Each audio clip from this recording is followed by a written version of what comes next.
नमस्कार मेरे प्यारे दोस्तों। इस वीडियो में एक्सपोनेंट रूल्स हम लोग समझेंगे। इसको हिंदी में क्या बोलते हैं? घातांक के नियम बोलते हैं।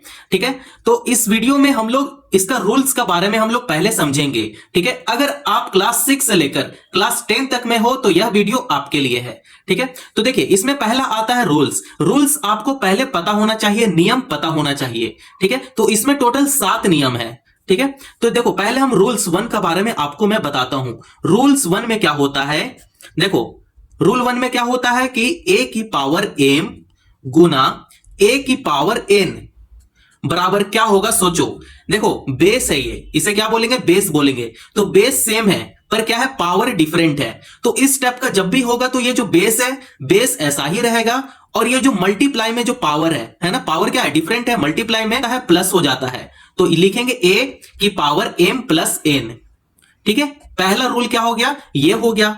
अगर मैं इस पे एक क्वेश्चन में सॉल्व कर लूं, बेस हो गया 2 और पावर हो गया 3 और n जो डिफरेंट पावर है n है, तो n को मैं 4 ले लिया भाई। क्या दिक्कत है? कुछ दिक्कत है? नहीं है। चलो अब आगे बढ़ते हैं, क्योंकि ये तो लिख लिए। अब इसी को क्या करें हम लोग, यहां पे समझे हैं तो बेस का जगह पे 2 लिख दिए।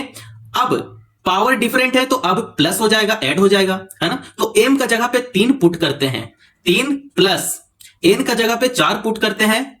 तो अब इसे जोड़ो, यहां पे 2 हो जाएगा, 4 प्लस 3 7 हो जाएगा। तो 2 की पावर 7 क्या है, इसका आंसर है। तो आई होप आप लोग को पहला रूल समझ में आ गया होगा। तो चलिए पहला रूल समझ में आ गया तो सेकंड रूल की तरफ चलते हैं भाई, है ना।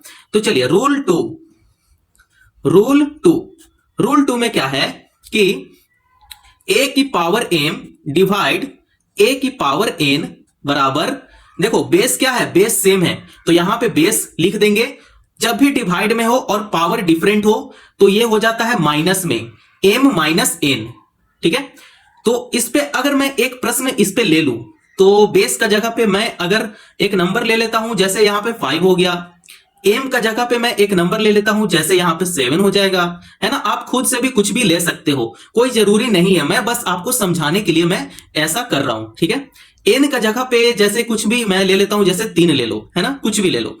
तो अब इसमें क्या करेंगे, अब इसमें पुट करके देखते हैं। हम लोग रूल तो समझ ही रहे हैं, लेकिन उसके साथ क्या सीख रहे हैं? क्वेश्चन भी सॉल्व करना सीख रहे हैं। ठीक है, अब ये जो बेस है, बेस क्या है? 5 है। तो चलो बेस का जगह पे 5 लिख देते हैं भाई।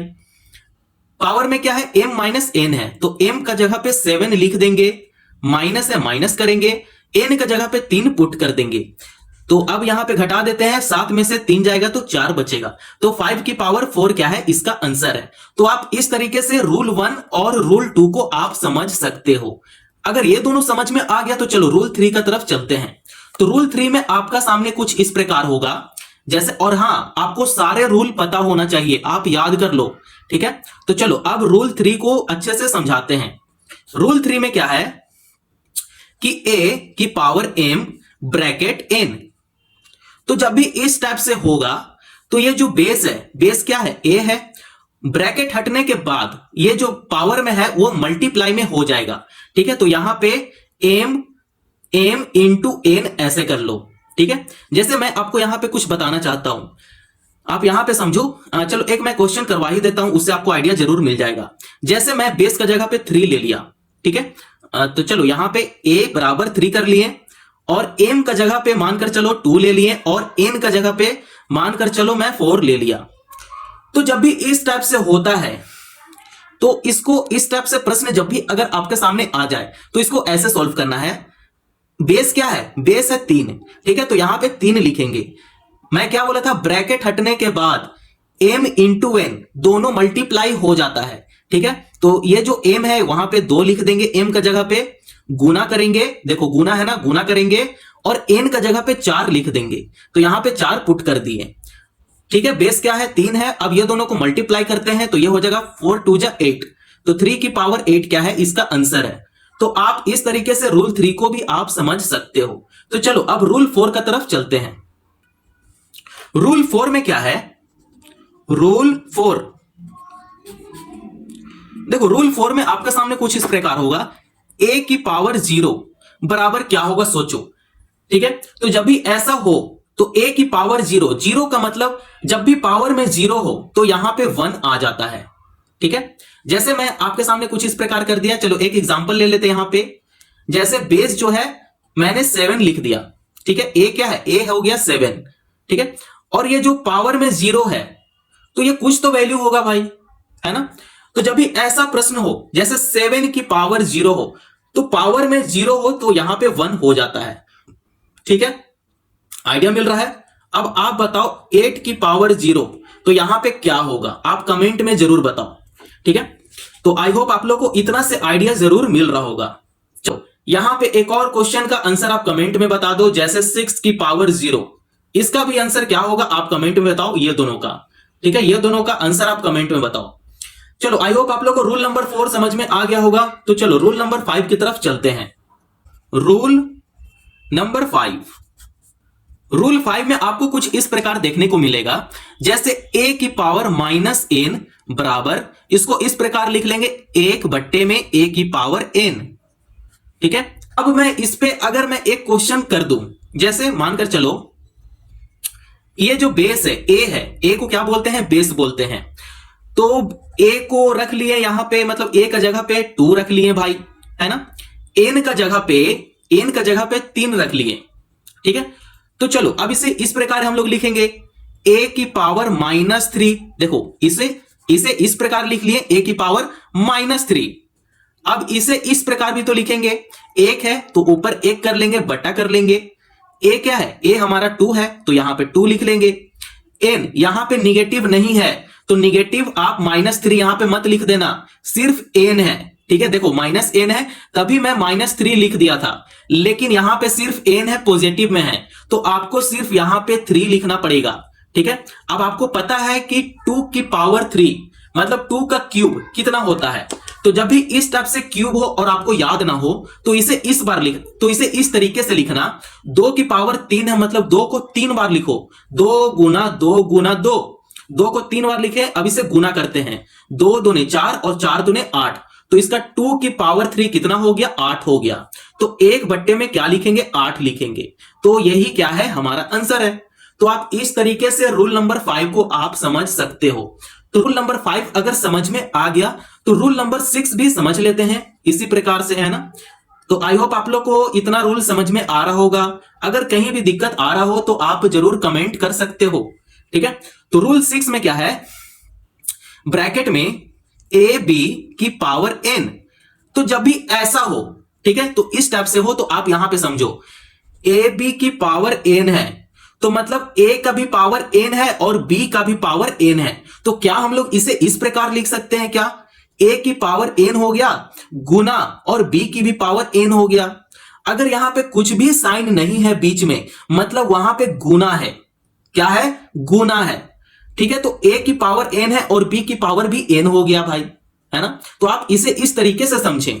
तो यहां पे इसको जो है हम लोग यहां पे लिख देते हैं a की पावर n गुना b की पावर n, ठीक है। तो चलो अगर मैं इस पे एक क्वेश्चन कर लूं तो यहां पे चलो a को मैं 2 ले लिया और b को मैं 5 ले लिया भाई, और n को मानकर चलो 3 ले लिया। कुछ भी नंबर ले लो, कोई दिक्कत नहीं है, बस मैं आपको समझाने के लिए मैं ये कर रहा हूं, ठीक है। अब इसी को मैं क्या करूंगा, इस पे रखूंगा और पुट करूंगा वैल्यू, ठीक है। अब ये जो भी वैल्यू आया है इसको क्या करो, इस पे पुट कर दो। जैसे a का जगह पे आप 2 लिख दो, n क्या है, 3 है तो यहां पे 3 कर लेंगे, गुना b का जगह पे 5 पुट कर दो तो यहां 5 लिख दिए, n का जगह पे 3 पुट कर देते हैं, है ना। देखो तो इस प्रकार हो गया। अब इसे ही क्या करना है, सॉल्व करना है। तो 2 की पावर 3 है मतलब 2 को आप 3 बार गुना करो, तो यहां पे गुना करते हैं 2 गुना 2 गुना 2, तो ये हो जाएगा 2 दूने 4 और 4 दूने 8, तो यहां पे लिख देंगे 8, गुना है तो यहां गुना कर लेंगे। 5 को 3 बार लिखते हैं गुना में, तो ये हो जाएगा 5 गुना 5 गुना 5, तो 5 पचे 25 और 25 पचे 125 होता है, ठीक है। तो यहां पे 125 लिख देंगे। अब देख सकते हैं ये है गुना में, तो चलो अब इसे गुना कर देते हैं। तो 125 और 8 को क्या करते हैं, गुना करते हैं, तो ये हो जाएगा 8 5 40 का 0 कैरी 4, ठीक है। 8 दूनी 16, 16 और 4 20, तो 20 का 0 लिखेंगे और हासिल 2 हो जाएगा। 8 एकम 8, 8 प्लस 2 10, तो 1000 क्या है इसका आंसर है। तो इसका आंसर कितना निकला? 1000 आंसर निकल गया भाई, है ना। आई होप आप लोग को रूल 6 बहुत ही आसान तरीके में समझ में आ गया होगा। रूल 1 से लेकर रूल 6 तक मैं बहुत ही आसान तरीका से मैं बताया, ठीक है। तो मेरा पूरा कोशिश है कि मैं आपको इजी तरीके से ही मैथ पढ़ाऊं, ठीक है। घुमाना फिराना मैं वो सब नहीं करता। मेरे जितना भी वीडियो देखो मैं सीधा मेथड ही बताता हूं, मैं घुमाना फिराना कभी नहीं करता, ठीक है। रूल नंबर 6 यहां कंप्लीट हो गया। अब हम लोग लास्ट रूल को पढ़ रहे हैं, रूल नंबर 7। अगर यहां तक वीडियो पसंद आया हो तो चैनल को जरूर सब्सक्राइब कर लो और दूसरों को शेयर जरूर कर लो, ठीक है। तो रूल नंबर 7 ये सबसे लास्ट रूल है। चलो रूल नंबर 7 में क्या है, जैसे कि a बट्टे में b की पावर n। तो मैंने आपको क्या बताया था, अगर इस टाइप का सिचुएशन हो जैसे a b की पावर n, तो इसे मैं कैसे लिखा था, a की भी पावर n हो गया और b की भी पावर n हो गया, इसे इसी प्रकार लिखा था ना। अब देखो इसमें क्या करना है कि ये जो a है ये तो पूरा ब्रैकेट में है, a बट्टे b क्या है ब्रैकेट में है, उसका पावर n है, तो a की पावर n कर लेंगे और b की पावर भी n कर लेंगे भाई। तो इसे इस प्रकार लिखेंगे, a की पावर n बट्टे में b की पावर n। देखो इसे इस प्रकार लिखेंगे। यहां पे मैं एक क्वेश्चन को सॉल्व करूंगा, उससे आपको आइडिया जरूर मिल जाएगा। जैसे a का जगह पे मैं 3 पुट करता हूं, b का जगह पे मैं 4 को पुट कर देता हूं और n का जगह पे मैं 2 को पुट करता हूं, ठीक है। अब इन तीनों वैल्यू को मैं इस पे पुट करता हूं, तो देखो a का जगह पे 3 लिख दिया, पावर में क्या है n है तो n का जगह पे 2 लिख दिए, ठीक है। b का जगह पे मैं 4 लिख दिया, पावर में क्या है n है तो n का जगह पे 2 लिख दिए भाई। 3 को आप 2 बार गुना करो, अगर स्क्वायर आता है तो अच्छी बात है, अगर स्क्वायर नहीं आता है तो इसे गुना करो। 3 का पावर 2 है तो यहां पे लिखेंगे 3 गुना 3, 3 3 9, तो यहां पे आपको 9 लिखना है, बट्टा लगाना है, ठीक है। 4 का पावर 2 है, 4 का स्क्वायर है, तो 4 को अगर 2 बार लिखें, 4 चौका 16, तो यहां पे 16 लिख देते हैं। तो इसका जो आंसर है वो 9 बट्टे में 16 है। ये कैंसल नहीं हो रहा है इसलिए कैंसल नहीं किए, ठीक है। तो 9 बट्टे में 16 क्या है इसका आंसर है। तो आई होप आप लोगों को रूल नंबर 1 से लेकर रूल नंबर 7 तक बहुत ही इजी तरीके से समझ में आ गया होगा। अगर यहां तक वीडियो पसंद आया हो तो चैनल को जरूर सब्सक्राइब कर सकते हैं और दूसरों को भी फॉरवर्ड कर सकते हैं नॉलेज के लिए। धन्यवाद।